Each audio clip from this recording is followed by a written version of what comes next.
Question number 11, दो संख्याओं के एलसीएम एवं एचसीएफ क्रमशः 168 तथा 6 हैं। यदि एक संख्या 24 है तो दूसरी संख्या ज्ञात कीजिए। चलिए, इसमें दे रखा है दो संख्याओं का एलसीएम माना दो संख्याएं एक्स और वाई, एक्स कॉमा वाई का एलसीएम और दो संख्या एक्स कॉमा वाई का एचसीएफ। एलसीएम हम लोगों को कितना दे रखा है? एलसीएम दे रहा है 168 और एचसीएफ दे रखा है, एचसीएफ 6 दे रखा है और उसमें से एक संख्या दे रहे, मान लो पहली संख्या उसमें 24 दे रखी है। अब इसमें से ऑप्शन उठाओ, वाई का मान क्या रखेंगे जो 6 कॉमन आ जाएगा। जैसे मैंने पहली संख्या उठा ली, पहले में ऑप्शन ए दे रखा है 12 है। चलिए मैंने जैसे 12 ले लिया, मान लिया वाई 12 है, तब इसका एलसीएम निकालिए। जैसे 24 और 12 हो गया, 24 कॉमा जैसे ये 12 और 24 हो गया, तब इसका एलसीएम दोबारा यहाँ निकाल के चेक कर लीजिए आप। 24 और 12 में क्या 6 कॉमन आ रहा है, 24 का यहाँ पर फैक्टर कर देंगे, 12 का यहाँ पर 2 दूनी 4, 4 दूनी 8 त्रिक 24, 2 दूनी 4 तिहाई 12 हो रहा है।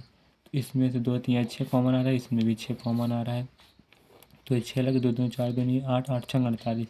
ये नहीं होगा क्योंकि इसका एलसीएम 168 आना चाहिए। तो पहली संख्या 12 तो नहीं होगी क्योंकि इसमें जो कॉमन हो जाता है एलसीएम एक ही बार लिया जाता है, वो तो आप लोग को पता होगा। 2 दूनी 4 दूनी 8, 8 छंग 48, पहला ऑप्शन नहीं होगा। फिर आइए सेकंड चेक करते हैं, 42 मान लीजिए। तो ये पहले 24 तो लिख ही रही है, आप 24 ऐसे लिख लीजिए, 24 का लिख ले, 2 दूनी 4 दूनी 8 त्रिक 24।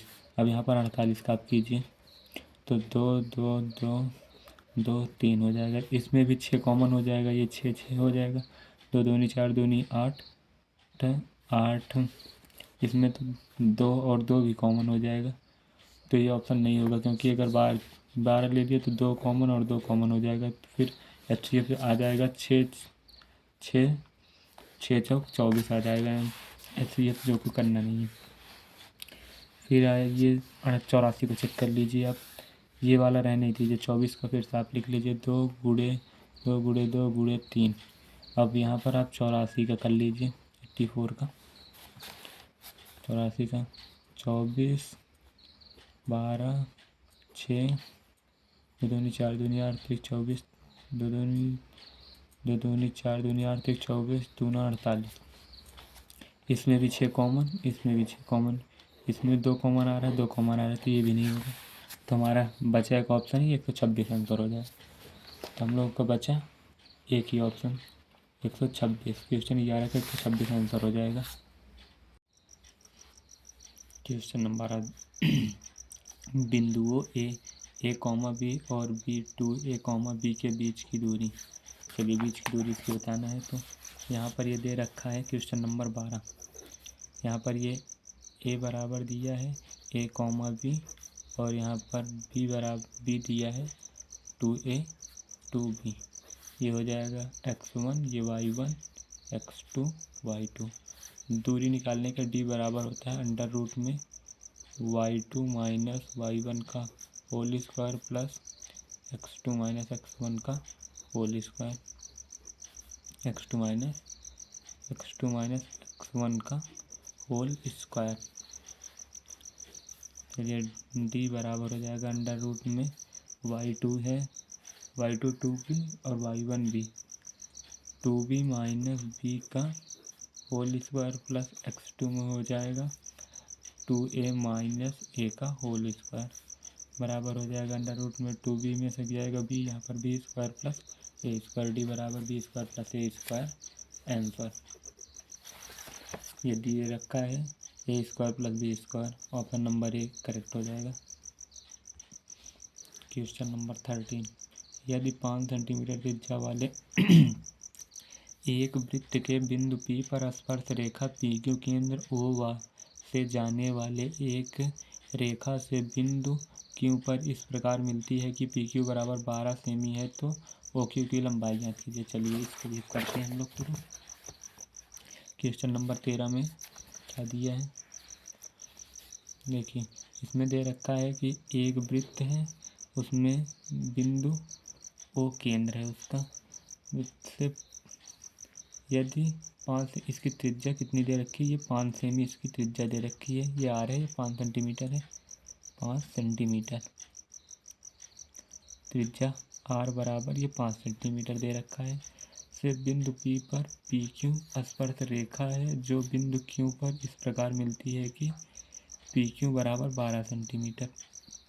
ये एक बिंदु है, ये ऐसे यहाँ पर एक बिंदु है जो पी क्यू, ये एक बिंदु है यहाँ पर 5 सेंटीमीटर वृत्त के बिंदु P पर स्पर्श रेखा, ये बिंदु Q है, स्पर्श रेखा यहाँ पर होती है, ये ऐसे आगे चली जाती है, यहाँ पर बिंदु P है, इसकी 5 लंबाई दे रखी है और स्पर्श रेखा पी क्यू केंद्रवल से जाने वाले वृत्त से पी क्यू की पी क्यू बराबर दे रखा है हम लोगों को, पी क्यू बराबर दे रखा है,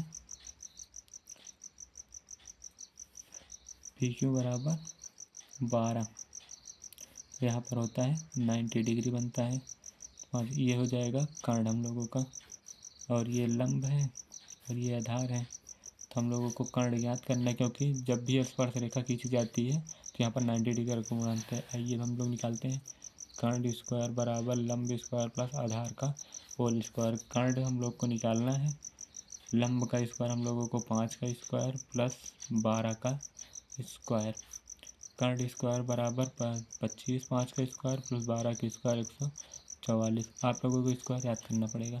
कर्ण स्क्वायर बराबर होता है ये 169 हो जाएगा, तो कर्ण बराबर अंडर रूट में 169 बराबर 13 सेंटीमीटर, इसका 13 सेंटीमीटर आंसर हो जाएगा। चलिए क्वेश्चन नंबर 14, यदि त्रिभुज ए बी सी तथा त्रिभुज डी ई एफ में कोण बी बराबर कोण ई तो वे त्रिभुज समरूप होंगे यदि। चलिए तो हम पहले 2 त्रिभुज बना ले रहे हैं, एक में बोल रखा है क्वेश्चन नंबर 14 के लिए, क्वेश्चन नंबर 14 के लिए चलिए पहले हम 2 त्रिभुज बना ले रहे हैं। एक त्रिभुज हो गया ए, सॉरी दिख नहीं होगा, ए बी सी, एक त्रिभुज बना लिए, और एक त्रिभुज और बोला है इसमें डी ई एफ, जो बोला है इसमें कोण बी बराबर कोण ई, ये कोण बराबर ये कोण, तो वे त्रिभुज समरूप होंगे। वो पूछा है कि किस प्रकार वो समरूप होंगे। चलिए इसमें कोण बराबर है तो इसके सामने की भुजा ए सी बराबर हो जाएगी डी एफ की, A C upon D F, A C upon D F बराबर A C upon D F बराबर A B upon D E, पहला ऑप्शन ही सही हो जाएगा, A B upon D E. देखिए इसके सामने अगर ये, तो ये त्रिभुज समरूप होंगे, अगर ये समरूप तभी होंगे जब ये बराबर हो जाएगा इसके और ये बराबर हो जाएगा इसके, और ये इसके सामने की भुजा ये बराबर ही है तो ये भी बराबर ही होता है, इसलिए ये त्रिभुज ए सी बटा, देखिए इस कोण के सामने की जो भुजा होगी डी एफ बराबर हो जाएगा, और कोण बी के सामने की भुजा ए सी, दोनों कोण बी के सामने की भुजा ए सी ये बराबर हो जाएगा, और कोण ई के सामने की भुजा डी एफ, ये दोनों बराबर ही हो जाएंगे। तो A B upon D F बराबर A C upon D F, ये इसका हो जाएगा आंसर। देखते हैं किस ऑप्शन में दिया है, ये हम लोगों को फर्स्ट ऑप्शन में ही दे रखा है। चलिए हम लोग आगे बढ़ते हैं, और सारे आप ऑप्शन चेक कर लेंगे, वो नहीं मिलेगा आपको, और सारा गलत दिया है। चलिए 7 सेमी त्रिज्या वाले एक वृत्त के एक त्रिज्यखंड का कोण 90 डिग्री है, तो त्रिज्यखंड का क्षेत्रफल ज्ञात कीजिए। पहले एक त्रिज्यखंड बनाते हैं, 7 सेमी त्रिज्या का एक त्रिज्यखंड हमने छोटा काट लिया, ये इसकी 7 सेमी त्रिज्या है, 7 सेमी मान लीजिए ये वो है, काट लिया त्रिज्यखंड, 7 सेमी का त्रिज्यखंड काट लिया जिसका कोण 90 डिग्री है, ये 90 अंश का कोण बनाती है। तो त्रिज्यखंड का क्षेत्रफल त्रिज्यखंड का होता है pi R square theta upon 360 degree. तो पाई का मान यहाँ पर रखेंगे 22/7, त्रिज्या आर है, आर का मान 7 का स्क्वायर गुणे थीटा 90 डिग्री अपॉन 360, जैसा कि मैं मान रहा हूँ आप लोगों को भी दिख रहा होगा। चलिए 7 का स्क्वायर है तो 7 का स्क्वायर मतलब 22/7 गुणे 7 का स्क्वायर बराबर 49 गुणे 9, 9 चौक 36, 1/4। यहाँ पर 7 से कटेगा, 7 से 49 हो जाएगा, ये 2 से कटेगा, यहाँ पर 11 हो जाएगा, 11 से 77/2, 77/2 सेंटीमीटर आंसर आएगा। 77/2 सेंटीमीटर स्क्वायर, सॉरी 77/2 का ऑप्शन दे रखा है क्वेश्चन नंबर 16 का, क्वेश्चन नंबर 15 था, 15 का ऑप्शन दे रखा है सी। इसका सी वाला ऑप्शन सही होगा क्योंकि 77/2 को काटेंगे तो 38/2 आएगा, राइट।